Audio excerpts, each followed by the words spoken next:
రైతు సోదరులందరికీ నమస్కారం అండి. నా పేరు సురేష్ బాబు. నేను రాయచోటి అన్నమయ్య జిల్లా హార్టికల్చర్ ఆఫీసర్గా పనిచేస్తున్నాను. మనకి సుబ్యాల గ్రామము రాయచోటి మండలంలో షేక్ కరీముల్లా గారు టొమాటో సింజెంటా కంపెనీ సాహో రకం 3251 రకాన్ని 2 ఎకరాల్లో దశల వారీగా సాగు చేసుకుంటున్నారు. అందులో వచ్చి సెప్టెంబర్లో ఒక 8000 మొక్కలను ఈ రో వచ్చి సెప్టెంబర్లో నాటారు. అది ప్రస్తుతం 12 కోతలు అయ్యింది. దాని ద్వారా బాగా అన్ సీజన్లో కూడా దిగుబడిని పొందుతున్నాడు. అలానే గ్యాప్ వదులుకొని వరుసకి 10 అడుగులు గ్యాప్ వదిలి మళ్ళీ ఇది వచ్చి మనకి ఒక నవంబర్లో 25 అటు నాటుకుంటారు. ప్రస్తుతం పూత దశలో ఉంది. ఈ పంట మనకి నెక్స్ట్ ఫిబ్రవరి లాస్ట్లో అయిపోతుందని చెప్తున్నారు. ఈ పంట వచ్చి మనకు ఇంకొక నెల తర్వాత స్టార్ట్ అయ్యి ఏప్రిల్ వరకు పంట వస్తుంది. సో నెక్స్ట్ మళ్ళీ గ్యాప్ ఇచ్చి మళ్ళీ ఇది నెక్స్ట్ మార్చి ఏప్రిల్లో వేసుకుంటారు.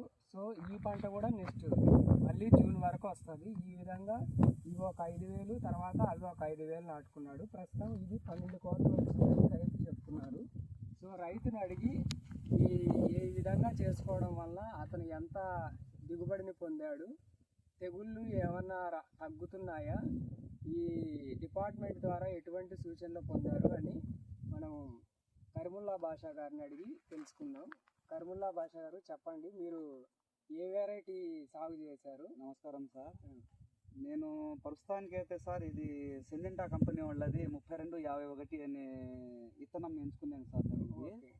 ఇందుకు ముందు నేను వేరే విత్తనం సాహోనే వాడేవాడిని నేను. కాకపోతే దానిలో దిగుబడులు అనేది చాలా తగ్గినాయి సార్. దానికి రోగాలంట ఇది చాలా ఖర్చు అయ్యే పని సార్. దానివల్ల నేను ఈ రకం ఎంచుకున్నా. 3-4 సంవత్సరాల నుంచి ఇదే సీడ్ వాడుతా ఉన్నా సార్, 3251. మీరు పంట మొత్తం ఇలా నాటుకోవడం వల్ల ఫస్ట్ ఎన్ని మొక్కలు నాటారు సార్? ఎంత గ్యాప్ వదిలారు వరుసకి? సార్ మేము ఇట్లా చూసుకుంటే వాన సీజన్లో వచ్చేసి మన వర్షాల సీజన్కి సెప్టెంబర్ నుంచి స్టార్ట్ అవుతా కాబట్టి మన రాయలసీమ ఈ చుట్టుపక్కల కానీ ఆ టైంలో మనకి కానీ మేము చూసుకుంటే చెట్టు దగ్గర అయినప్పుడు ఏమవుతుందంటే మనకి రోగాలు అనేది ఎక్కువ అయిపోతాయి సార్. మనకి గాలి అనేది తోలాలి, బాగా తెగులు ఎక్కువ వస్తాయి, కాయ తక్కువ మాగుతుంది. ఆ టైంలో భూమి అనేది సరిగ్గా మనకి తేమ శాతం అనేది ఎక్కువ ఉంటుంది కాబట్టి కొద్దిగా గ్యాప్ ఉంటే మనకి ప్రతి విధాలుగా చెట్టు మనకు సహకరిస్తుంది సార్. ఈ విధంగా మేము నాటుకుంటే ద్వారా మీకు తెగులు తగ్గినాయి.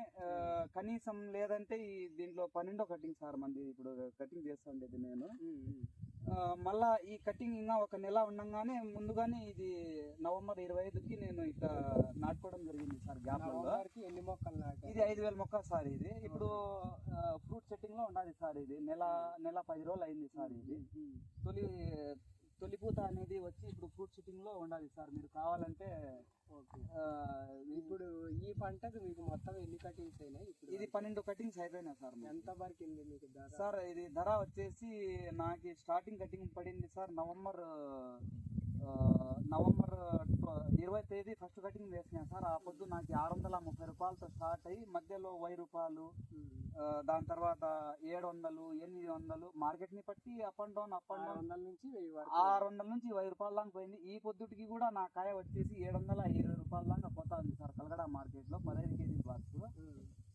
దాంట్లో ముఖ్యం ఏమంటే రైతులు పాటించాల్సింది ఈ కెమికల్స్ ఇవి ఎక్కువ వాడితే ఎంత ఎక్కువ వాడితే అంత చెట్టు నష్టపోతుంది సార్. దీంట్లో ఆర్గానిక్ గానీ మేము చూసుకుంటే యాప్ పిండి, ఆన్యం పిండి, కానిగాక్ పిండి, మన శనగపిండి నూనె తీయకుండా రైతు దగ్గరుండి వాళ్ళు మిషన్ దగ్గర నూనె తీయకుండా సాగు చేసుకుంటే మనకి ముందే కానీ వాళ్ళు ఈ మొక్క నాటక ముందు ఒక 10 రోజుల ముందు ఒక కాలువ మాదిరి తీసుకొని దాంట్లో మన కోడి పెంట కానీ మన ఎరువులు ఏదన్నా కానీ అది వేసుకొని దానిపైన ఇది వేసేసి ఒక 10 రోజులు నీళ్లు కానీ కట్టుకొని పిల్లలు సేంద్రీయ ఎరువులు వేసుకున్నట్టయితే మనం పంట కాలం ఖర్చు కూడా తగ్గించుకొని లాభాలు ఎక్కువ. అవును సార్. చెట్టు అనేది నిరోధక శక్తి అనేది పెంచుకుంటుంది సార్. ఇప్పుడు వరకు అయితే నేను పొటాష్ అనేది ఎక్కించలేదు సార్. నేను సైజ్ ని చూసి భయపడిపోతా ఉన్నా. ఇంకా మీ ఎదురుగానే ఉండాలి సైజ్. సైజ్ వచ్చినా కూడా పోదు సార్. అదే ఇప్పుడు పంట 12 కటింగ్స్ వచ్చినా కూడా కాయ కూడా చాలా క్వాలిటీగా ఉంది. పచ్చ కానీ పంట కూడా ఇప్పుడు వేసి ఇంకొక 1 మంత్ మొత్తం 6 నెలల వరకు తీసుకుంటున్నారు. సో మీకు ఇప్పటి వరకు ఎంత ఖర్చు పెట్టినారు, మీకు ఎంత సార్ నేను ఎకరాకి 1.5 లక్షల దాకా ఖర్చు వచ్చింది సార్ దీంట్లో. నాకైతే దగ్గర దగ్గర ఒక ఎకరా పైన వచ్చేసి వై బాక్స్ వచ్చింది సార్.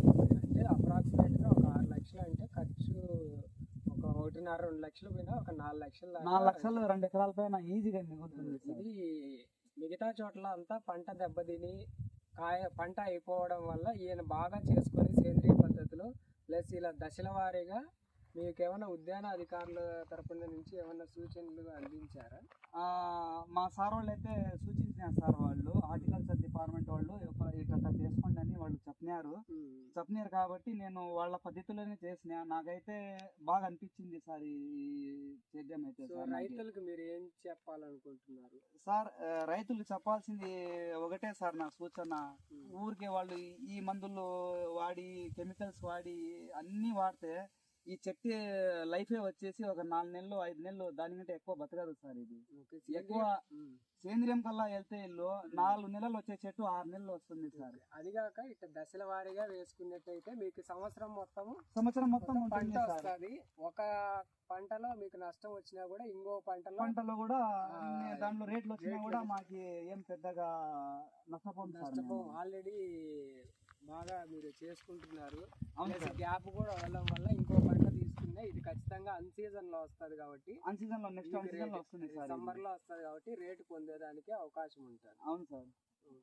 ఇంకా మీరు చూడొచ్చు ఆ పక్క 12వ కోత కాయలు కూడా చూడండి సార్ మీరు.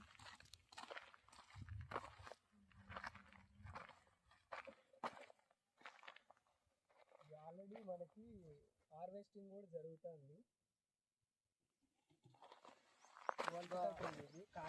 నీడ ఉంది కాబట్టి సార్, ఇది కొద్దిగా నీడ ఉంది కాబట్టి కొద్దిగా కాయ సరిగ్గా మాగలే. అదే ఎండలు ఉండేటి మాగడం మొదలు కాయ కూడా క్వాలిటీ చాలా బాగుంది. కాబట్టి రైతులందరూ కూడా ఇలా దశల వారీగా ఉద్యాన అధికారులను సంప్రదించి ఇలా ఈ రైతు చేసుకున్నట్టయితే అన్ సీజన్లో కూడా దిగుబడిని పొంది లాభాలను ఆర్జించేదానికి నష్టాలను తట్టుకునేదానికి ఉంటుంది. కాబట్టి రైతులందరూ ఒకేసారి పంట సాగు చేసుకోకుండా 1 ఎకరా ఉంటే దాన్ని ఒక 3 భాగాలుగా మధ్యలో గ్యాప్ వదులుకొని నాటుకున్నట్టయితే మధ్యలో ఇది అయిపోయే సమయానికి ఒక 2 నెలల గ్యాప్ వదిలి ఇంకో 5,000 నాటుకున్నట్టయితే మళ్ళీ ఆ గ్యాప్ వదిలి కొద్దిగా ఇంకో 5,000 ఒక 2 మంత్స్ తర్వాత 3 మంత్స్ తర్వాత మార్కెట్కి అనుగుణంగా నాటుకున్నట్టయితే మనం అధిక లాభాలను పొందేదానికి అవకాశం ఉంది.